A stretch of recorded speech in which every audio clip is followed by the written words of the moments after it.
ओम ज्ञानतिमिरान्धस्य ज्ञानञ्जनशलाकया चक्षुरुन्मिलितं येन तस्मै श्रीगुरुवे नमः। श्रीचैतन्यमनोभीष्टं स्थापितं येन भूतले स्वयं रूपः कदा मह्यं ददाति स्वपदान्तिकं। वन्देऽहं श्रीगुरौ श्रीयुतापदकमलं श्रीगुरुन् वैष्णवांश्च श्रीरूपं साग्रजातं सहगण रघुनाथान्वितं तं सजीवं साद्वैतं सावधूतं परिजनसहितं कृष्णचैतन्यदेवं श्रीराधा कृष्णपादान् सहगण ललिता श्रीविशाखान्वितांश्च। हे कृष्ण करुणा सिंधु दीनबंधु जगतपते गोपेश गोपिका कांत राधा कांत नमस्तुते। तप्त कांचन गौरांगी राधे वृंदावनेश्वरी वृषभानुसुते देवी प्रणमामि हरिप्रिये। वाञ्छाकल्पतरुभ्यश्च कृपा सिन्धुभ्यः च पतितानां पावनेभ्यो वैष्णवेभ्यो नमो नमः। जय श्री कृष्ण चैतन्य प्रभु नित्यानंद श्री अद्वैत गदाधर शिवासादि गौर भक्तवृंद।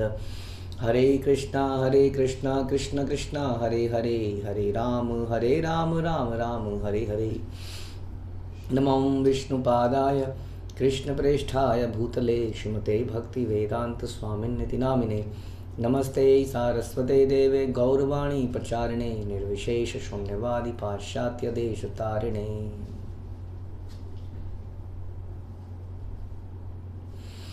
हरे कृष्णा। भगवद गीता अध्याय 2 श्लोक संख्या 14। मात्रा स्पर्शत कौन्तेय शीतोष्णा सुख दुःखदा आगम अपायो नित्यस्ताम तितिक्षस्व भारत। हे कुंती पुत्र, सुख तथा दुख का क्षणिक उदय तथा कालक्रम में उनका अंतर्ध्यान होना सर्दी तथा गर्मी की ऋतुओं के आने जाने के समान है। हे भरतवंशी, वे इंद्रिय बोध से उत्पन्न होते हैं और मनुष्य को चाहिए कि अविचल भाव से उनको सहन करना सीखे। So this is the instruction. अभी तक थोड़ा ज्ञान दिया था आत्मा के बारे में, आत्मा के परिवर्तन के बारे में। हमने सुना था कि परिवर्तन संसार का नियम है। अब जब परिवर्तन होते हैं तो कष्ट भी होता है ना। कोई भी चीज़ में परिवर्तन हो, अच्छा परिवर्तन भी यदि होता है तो थोड़ा कष्टदायक होता ही है, क्योंकि हमें हैबिट होती है किसी चीज़ को किसी पर्टिकुलर तरीके से करने की, चाहे वो अच्छा हो या बुरा हो। तो जब परिवर्तन होता है तो समस्या तो होती है, दुख आता है। तो उस वक्त क्या करना है? उस वक्त भगवान सिखा रहे हैं अर्जुन को कि तुम्हें टॉलरेट करना है, लेकिन उसके पहले बहुत कुछ बता रहे हैं। यानी हे कुंती पुत्र, सुख तथा दुख का क्षणिक उदय है। प्रभुपाद कह रहे हैं पहले कुंती पुत्र को, अर्जुन को कुंती पुत्र बोलना, भरतवंशी बोलना, उसको बता रहे हैं कि उसके पूर्वज कौन है। वो कुंती का पुत्र है, भरतवंशी है। तो इस प्रकार से वो बहुत ही ऐसे कुल से आया है जो कि who were very exalted personalities. Kunti महारानी ने अपने जीवन में कितना सहन किया है हम जानते हैं। तो इस प्रकार से हे कुंती पुत्र, सुख तथा दुख का क्षणिक उदय तथा काल क्रम में उनका अंतर्ध्यान। तो सुख और दुख जो है एक सिक्के के दो पहलू कहे जाते हैं। यदि आज हमारे जीवन में सुख है तो 100% कल हमारे जीवन में दुख होगा। इसको अब हम अवॉइड कर ही नहीं सकते। यही बता रहे हैं, सुख और दुख का क्षणिक उदय और कालक्रम में उनका अंतर्ध्यान। यहाँ भगवान का कहने का मतलब है सुख आएगा दुख जाएगा, दुख आएगा सुख आएगा, ये चलता रहेगा। और ये क्या है? This is temporary. सबसे इम्पोर्टेंट बात यही है। इसलिए हमारे जीवन में यदि कोई दुख आए तो ये सोच के हम खुश हो सकते हैं कि ये ज़्यादा दिन नहीं रहेगा। चाहे वो बीमारी हो, चाहे घर में कुछ संकट आ गया हो, कुछ भी हुआ हो, ये परमानेंट रहने वाला नहीं है। This is guaranteed. उसी तरीके से हमारे जीवन में जब सुख हो तब एक समस्या ये भी है कि इसका मतलब ये भी हमेशा रहने वाला नहीं है। तो क्या करें ऐसे में? इसका मतलब सुख के समय भी हमें सतर्क रहना पड़ेगा कि बहुत जल्दी ये सुख जीवन से चला जाएगा। तो जब हम सुखी हों तो अक्सर आदमी दुखी जब होता है तब, कई बार तो लोग आदमी दुखी जब होता है तब होपलेस हो जाता है। कई व्यक्ति सुखी होने पर थोड़ा नेग्लेक्टफुल हो जाते हैं अपनी ड्यूटीज़ के प्रति और गड़बड़ कर देते हैं। दोनों ही अवस्थाओं में क्या करना है? दोनों ही अवस्थाओं में हमें स्टेबल रहना है। जैसे कि एक आपने देखा होगा नट, ये जो होते हैं बंजारे लोग, आपने देखा होगा कि रस्सी पे चलते हैं। और कई बार हम देखते हैं कि रस्सी पे चलते हैं और रस्सी के ऊपर वो थाली रख के चल देती है कई बार। एक थाली से रखी हुई है, उस पर चल रही है, उसके सर पर भी कुछ रखा हुआ है। अब उसका पैर कभी इधर को जा रहा है, कभी उसका पैर इधर को जा रहा है, कभी पैर इधर को जा रहा है, कभी पैर इधर को जा रहा है। बट उसने अपना ध्यान केवल सामने लगा रखा है, ऐसे वो देख नहीं रही है, ऐसे ऐसे बिल्कुल नहीं, उसने सामने देख रहा है, उसका पैर इधर को जा रहा है बट वो सामने की ओर चल रहा है या चल रही है। उसने पूरा फोकस अपने बैलेंस पे किया हुआ है कि मुझे बैलेंस बनाना है। यही इसी तरीके से लाइफ भी जी जाती है। हमारे जीवन में सुख इधर को, दुख इधर को, सुख इधर को, दुख इधर को, लेकिन ऐसे में हमें क्या करना है, अपना वो फोकस बना के रखना है। क्योंकि भगवान बता रहे हैं कि ये जीवन का पार्ट है, ये संसार डिज़ाइन ऐसा करा गया, ये आएगा ही जीवन में, ये इधर उधर हमें हिचकोले लगते रहेंगे, बट हमें उस रस्सी पर अपने बैलेंस को बनाए रखना है, बनाए रखना है, बनाए रखना है, बनाए रखना है, और हम उसके पार जाएंगे बहुत जल्दी। तो फोकस को लूज़ नहीं करना है। लेकिन इसके लिए क्या होगा, जैसे कि माना आप ऐसे चल रहे हैं और तभी आपके यहाँ पर आके एक मच्छर बैठ गया, आप क्या करें? अगर आपने ज़रा सा भी ऐसे करके मारा तो आप गए। आपको क्या करना पड़ेगा? आपको टॉयलेट करना है उसको। मच्छर काट रहा है, कोई बात नहीं, ये सोचते हुए क्या काट, कितना खून पी जाएगा, मर थोड़े जाएंगे, पीने दो खून इसको, चलते रहो, फोकस सामने की तरफ, समझ रहे? तो इतना, इसी को कहते हैं, ये क्षणिक सुख और दुख आएगा। हाँ, इसमें विचलित नहीं हो जाना है, क्योंकि हमारा पर्पस कुछ और है। हमें बहुत सारे जीवन में हमारे ऐसी चीज़ें आएंगी जो हमें हमारे रास्ते से हिलाएंगी, हटाएंगी, वो हमारे पुराने कर्म की वजह से आते हैं। कभी मौसम के थ्रू, कभी कोई इंसान के थ्रू। आध्यात्मिक कलेश, आदि भौतिक कलेश, आदि दैविक कलेश, 3 प्रकार के कलेश हमारे जीवन में हमेशा आते हैं। तो इसलिए हमें क्या करना है, हमें उस वक्त बिल्कुल अपना फोकस बनाए रखना है, ये सोचते हुए कि ये जो सुख और ये जो दुख है, ये क्या है, ये क्षणिक है, यानी कि ये टेम्परेरी है, ये आएगा और चला जाएगा, लेकिन मेरा गंतव्य कुछ और है। लेकिन अधिकतर लोग संसार में क्या कर रहे हैं, सोचिए अब जरा, संसार में अधिकतर लोग इस मच्छर को मारने में लग जाते हैं। इन अदर वर्ड्स, जीवन की ये जो सुख और दुख की जो समस्याएं आती हैं, हम उनको सॉल्व करने में पूरा फोकस कर देते हैं। इसलिए जो रियल फोकस था उससे हम टोटली हट जाते हैं और हमारा जीवन इस प्रकार रहता है। जैसे कि एक हम सुनते थे कहानी कि कोई साइंटिस्ट था, उसने चूहे को पिंजरे में बंद किया और पिंजरे को बंद कर दिया और दोनों तरफ से उसमें खुलने का ऑप्शन था। तो उसमें चूहा उधर को आया तो चूहे की रोटी मिली, उसने रोटी खाई, लेकिन रोटी के बदले उसको करंट लगा एकदम से, तो एकदम से पीछे हट गया। अब उसको भूख लगी, फिर से गया तो उसको करंट नहीं लगा, तो उसने रोटी खा ली। हाँ, उसने फिर से गया तो अब की बार करंट लग गया।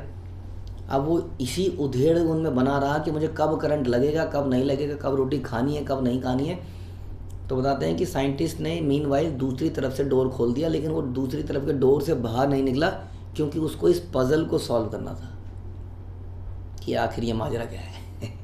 या वो इतना एंग्रॉस्ड हो गया उस रोटी को, खाए तो खाए कैसे, कब करंट लगेगा, कब करंट नहीं लगेगा। उसी तरह से हम भी अपने जीवन में कई सारी समस्याओं को सुलझाने में इतना लग जाते हैं कि रियल प्रॉब्लम को भूल जाते हैं। रियल प्रॉब्लम देहिनो अस्मिन यथा देह, हम सुना भगवान ने बोला कि इंसान को अल्टीमेटली मृत्यु आती है और उसको दूसरा शरीर धारण करता है। ये बड़ी समस्या है लाइफ में, बहुत बड़ी बड़ी समस्या है। जन्म है, मृत्यु है, बीमारी है, बुढ़ापा है, और अभी मैंने बताया आध्यात्मिक, आदि भौतिक, आदि दैविक कलेश है हमारे जीवन में, बहुत सारी समस्याएं। लेकिन हम लोग लग जाते हैं बहुत सारी छोटी छोटी प्रॉब्लम्स को सॉल्व करने में, और उसमें इतने एंग्रॉस, जैसे कई बार हम लोग किसी क्रॉसवर्ड पजल को सॉल्व करने लग जाते हैं। कई लोग शतरंज के छोटे से एक एरिया में एक 1 by 1, वो 1 by 1 का जो 1 by 1 भी नहीं रहा, अब तो मोबाइल में आ गया है, इतने से उसमें हम घंटों तक लगे रहते हैं कुछ पहेली को सुलझाने में। तो दिस इज़ द प्रॉब्लम। तो भगवान कह रहे हैं इससे विचलित मत हो, ये समझिए कि जीवन में करना क्या है। ये जीवन में कैसे आएंगे, जैसे सर्दी और गर्मी आती है, पर भगवान कह रहे हैं सर्दी और गर्मी के ऋतुओं के आने और जाने के समान है। हम लोग स्वेटर तो पहन सकते हैं, हम लोग पंखा चला सकते हैं, लेकिन दिन रात बैठ के मौसम पर चर्चा नहीं कर सकते हैं। जो चर्चा करते हैं इसका मतलब सबसे वेला आदमी, सबसे मूर्ख आदमी है, उसको कोई काम नहीं है।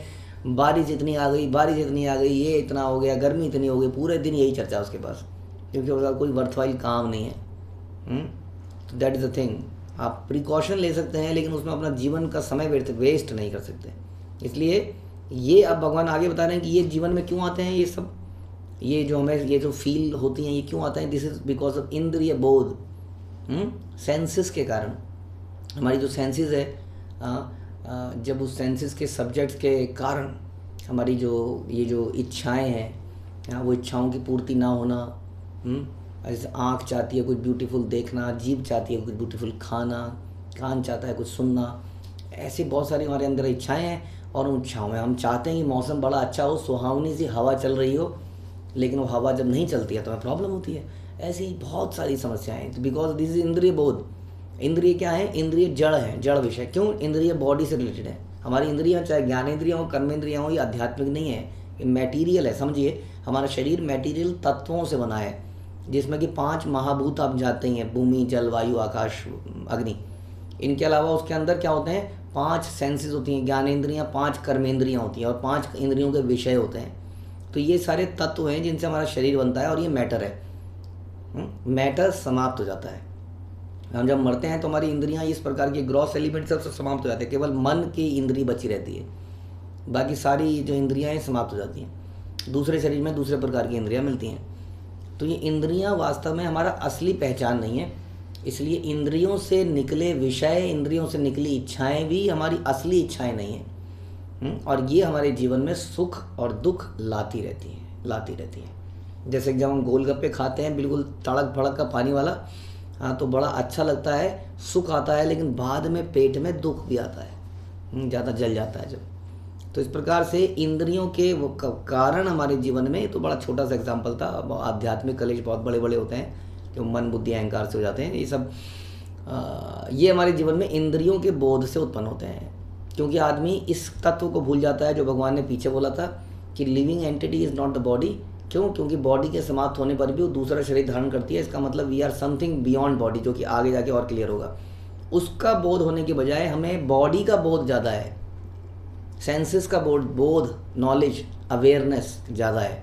So we identify ourselves with a particular body and with a particular senses. और इसी कारण से हमारे जीवन में सुख या दुख आते रहते हैं।